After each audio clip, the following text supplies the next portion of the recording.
Welcome to the Building the Cooperative Classroom podcast, the official podcast of the Johnson & Johnson Cooperative Learning Institute. Welcome to the Building the Cooperative Classroom podcast. With me, as always, is Aaron Fleming is back. Aquí estoy, y yo soy divertido. As happy as Aaron is, we also have Derrick Swistek. We don't talk about Aaron. Hey. Today, we are going to spend a little bit of time talking about being trustworthy. So if you remember last episode, we started just talking about trust in a cooperative context, but we're going to dig in a little bit deeper and talk about that state of being trustworthy. How can members of your group trust you, and what should you do as an individual to engender that feeling of trust? Sounds good. So in our pre-show meeting, we had a lot of discussion of some of the characteristics and things that play in. So one of the things that I thought about, first we could look at our cooperative skills game board. So way back when we talked about social skills, we identified 4 different categories of social skills. You've got your forming, functioning, formulating, and fermenting, our 4 F words. But within those 4 cooperative skills, we have different subcategories. And some of the things that I think would really lead towards becoming trustworthy in that game board, I think if we look at one is maybe describing your feelings. I think that is something that Aaron was speaking about, and being vulnerable is something that could really get your group members to have some trust in you. For sure. I think that's the first thing that I think about is that vulnerability piece. And, you know, I feel like whether or not it's, really on a broad perspective, I think that those that we are the closest with in our lives, we are the most vulnerable with because we can trust them the most. I think it's especially important when you build that. I mean, what do you both always talk about? And, especially Derrick, it's we really want our students to be learners and not just students, right? You want them to get after really that intellectual curiosity that's going to involve being wrong. And when you have students that can be wrong in front of each other, and look no further than my world language classroom, adolescents saying wrong things that you could easily snicker at, right? Someone mixes up words and it means something completely different. Somebody says something in a funny way. Somebody says something with a real heavy accent. All things that, if you have the trust, you can get through and you can learn from. That vulnerability piece really builds that trust and really builds that community of learners that I strive for every year. If we think about what Aaron you just said, in our formulate portion of the game board, we also have criticize ideas and not people. And that within that group, we want to stay away from obviously all those negatives, character assassinations and bullying and mocking. But even when it comes to the academic task at hand, if we disagree or if we have another perspective, we want to make sure that we're speaking to that perspective rather than speaking to the person. And one activity that we do in cooperative learning is we write our ideas on a card. We put that card in the middle of the table. And then when we disagree with those ideas, we disagree with the card, not the person that wrote it. And this is something that can, again, build that trust. And as an individual, if I'm always making sure that I'm careful, that I'm speaking to the idea and not to the person, I can become a trustworthy individual. I made an acronym. Are you ready? Because that's what I do. CAV B dog. All right, one more time. Say it again. CAV B dog. All right, you ready? So the C in the CAV is for confidences. So you need to keep people's confidences. You need to make sure that you're not gossiping. And this plays in as a teacher. Sometimes you might say something about a kid to another kid, and it really is don't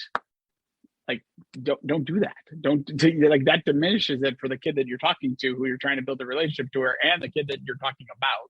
Or if you say something to another teacher about a kid and somebody else, that does not keep a confidence. The A for accountable, if you make promises, be sure that you're keeping them. If you say that you're going to do something, do it and follow through on it. Don't oversell what you can do. The V for Aaron's point is to be vulnerable and make sure that you're there. But then with that vulnerability, be sure that you set clear boundaries. So the B is for the boundaries piece. And then discuss things. So D for discussion. So be sure that you're discussing, and remember that when you're discussing, a lot of it is face-to-face interactions, right? That's a big part. The nonverbal piece is really important. The O is for others. So like thinking through serving others and what it means to serve others. And really that just is listening. And then the G, make sure that you show gratitude for people and for the things that they do for you. So cat be dog. Move over, tired frog. We've got a new one. Yeah. And it rhymes with frog. So there you go. Cat be dog, tired frog. So in terms of like in class, like let's talk about this in terms of trustworthiness. So we've got multiple possibilities for opportunities for trustworthiness. So teacher to student interaction and then student to student interaction. So how do we have students? How do we make sure that student to student interactions are that we build people that are worthy of trust? Well, the teacher themselves has to be worthy of trust first. So that means that you're modeling appropriate. The cat be dog, right? Like you're modeling that appropriately. You're modeling like being vulnerable. You're modeling showing gratitude. You're modeling having discussions with everybody, not the whole class, like everybody in class. Get around to every single kid and have a conversation. Like, and that can feel overwhelming, but like if that's your goal, like that's one of these parameters that you're showing. And then student to student interactions, like you can't be in all places at once, and like being honest with kids about that is like, look, I cannot be listening to every single conversation. And just realize that if these are the ways that you prove that you are worthy of a conversation with someone, that you prove that you can get something from them. And this is going to help you going forward to prove that you are someone who's worthy of having a discussion with someone else. And you are worthy of somebody. You are somebody that has worth in terms of having this conversation and being somebody that can be there for someone else. So practice it. I want to pick up on something that you had said, where the teacher needs to get around and have those conversations and demonstrate cat be dog with all the individual students in the class. One thing I've noticed in myself and other teachers that I've seen over the years is that we try to do this with the whole class at the same time, so that I'm going to put this out there and it's easiest and it's most efficient if we do this in our 5 minutes that we're starting class or wrapping things up, or when I need to interject something. I'm going to demonstrate all these things, but do it to the group of 28 or 30 that's sitting in front of me, rather than having those individual conversations. Well, if I do that with the whole class, I might have 10 or 15 that are picking up on it, which is a lot, but still when you consider that's at best half the class, that means you have half the class that aren't picking up the cues that you're delivering. And so what good is it if you are only deemed to be trustworthy by half the class?